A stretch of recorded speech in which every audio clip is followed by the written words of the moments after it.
గురుకులాల పర్యవేక్షణలో రాష్ట్ర ప్రభుత్వ తీరుపై కరీంనగర్లోని విద్యార్థి సంఘాలు తీవ్ర ఆగ్రహం వ్యక్తం చేస్తున్నాయి.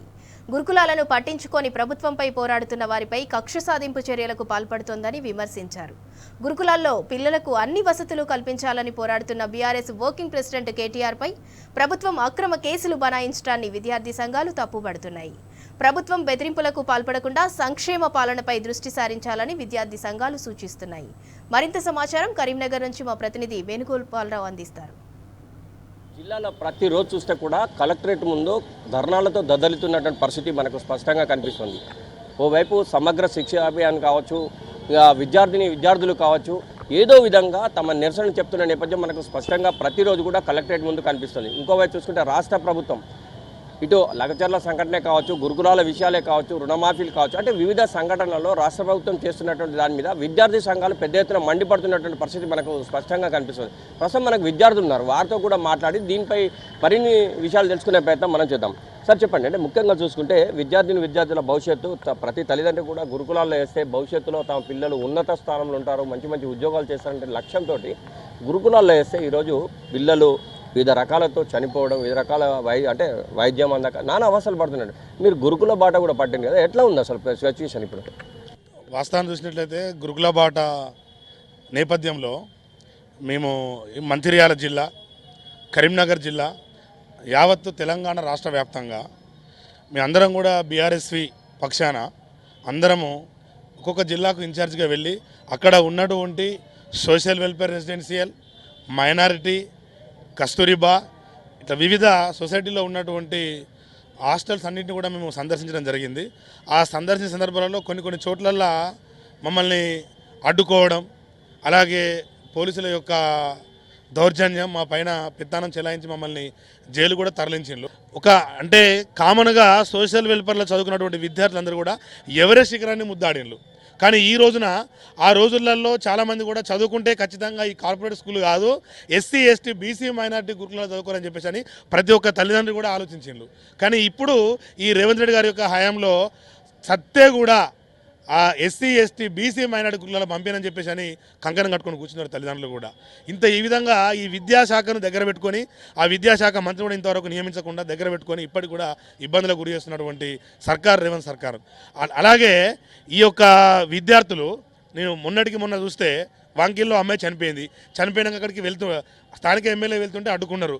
అంటే అక్రమంగా అడ్డుకొని వాళ్ళు ఏం చేస్తున్నారంటే ఇంటిగ్రేటెడ్ స్కూల్స్ నిర్మాణం కోసము వారి యొక్క ఎవరైతే ఉన్నారో వాళ్ళ పెట్టుబడిదారులు వాళ్లకు పైసలు సంపాదించేందుకు మాత్రమే మా కేసీఆర్ గారు నిర్మించినటువంటి స్కూల్ అన్నిటిని కూడా భూస్థాపితం చేయాలని ఒక తృణకంకణంతో ఈ సీఎం రేవంత్ సర్కార్ గారు ముందుకు పోవడం జరుగుతుంది. దాన్ని మేము తీవ్రంగా ఖండిస్తున్నాం.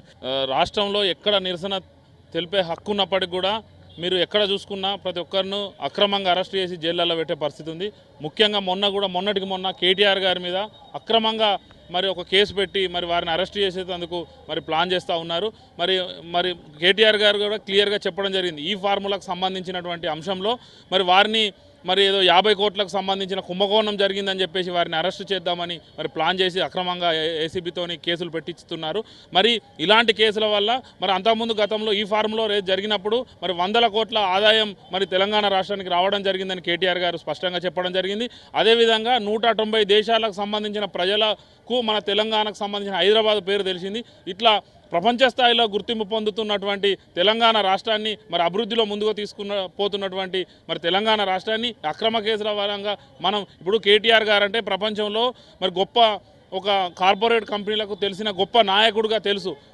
వారి ద్వారా వారి మీద ఇలాంటి అక్రమ కేసులు పెట్టడం వల్ల తెలంగాణ కీర్తిని కూడా అప్రతిష్ట పాలు చేసి ఇక్కడికి పెట్టుబడులు రాకుండా పరోక్షంగా వేరే కాడికి తరలిపోయి వేరే లబ్ధి కోసం కొట్లాడుతూ ఉన్నారు.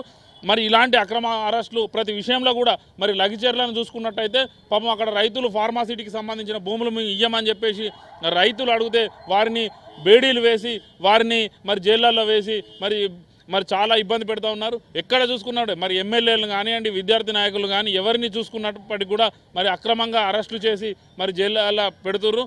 ఇలాంటి చర్యల వల్ల ప్రభుత్వం భయభ్రాంతులకు గురి చేసి తెలంగాణ అభివృద్ధిని కూడా అడ్డుకునే ప్రయత్నం చేస్తుంది. రేవంత్ రెడ్డి సర్కారు ఫీ రియంబర్స్మెంట్ స్కాలర్షిప్స్ విడుదల చేయకుండా నిమ్మకు నీరెత్తినట్టు వ్యవహరిస్తూ ఉన్నాడు. ఈరోజు మా విద్యార్థుల పక్షాన మేము ఒకటే అడుగుతా ఉన్నాం. ఈరోజు భూములపైన ఉన్నటువంటి సోయి, ఈరోజు అరెస్టుల పైన ఉన్నటువంటి సోయి విద్యార్థుల జీవితాలపైన ఎందుకు లేదని చెప్పేసి మా విద్యార్థులకు మిమ్మల్ని ప్రశ్నిస్తూ ఉన్నది. ఈరోజు వేల కోట్ల ఫీజు రియంబర్స్మెంట్ స్కాలర్షిప్స్లు పెండింగ్లో ఉన్న కారణంగా మా విద్యార్థులు పై చదువులకు పోని వ్యవస్థ కనబడతా ఉన్న తెలంగాణ రాష్ట్రంలో. వెంటనే సిగ్గు తెచ్చుకొని విద్యార్థులకు సంబంధించినటువంటి ఫీజు రియంబర్స్మెంట్ వెంటనే విడుదల చేయాలి, లేకపోతే రానున్న రోజుల లోపల అనేక ఉద్యమాలను ఈ యొక్క ప్రభుత్వం చేస్తామని చెప్పేసి కూడా ఈ రకంగా హెచ్చరిస్తూ ఉన్నాం. ముఖ్యంగా గురుకులాల విషయంలో కనీస మౌలిక వసతులు లేక విద్యార్థులు పెద్ద ఎత్తున అవస్థలు పడుతున్నారు. మేము ప్రత్యక్షంగా పోయానని చెప్పి ఒకరు చెప్తుండగా, మరోవైపు చూసుకుంటే విద్యార్థులకు సంబంధించి స్కాలర్షిప్ల విషయంలో కూడా ప్రభుత్వం నిమ్మకు నీరెత్తినట్టుగా వ్యవహరిస్తోందని చెప్తున్న నేపథ్యం కనిపిస్తోంది. ఇంకోవైపు రాష్ట్రంలో అక్రమ కేసులు పెట్టడం ఎంతవరకు సమంజసం అని చెప్పి కూడా ప్రశ్నించిన నేపథ్యం మనకు స్పష్టంగా కనిపిస్తోంది. కెమెరా పర్సన్ సుధాకర్తో వేణుగోపాలరావు, టీ న్యూస్, కరీంనగర్.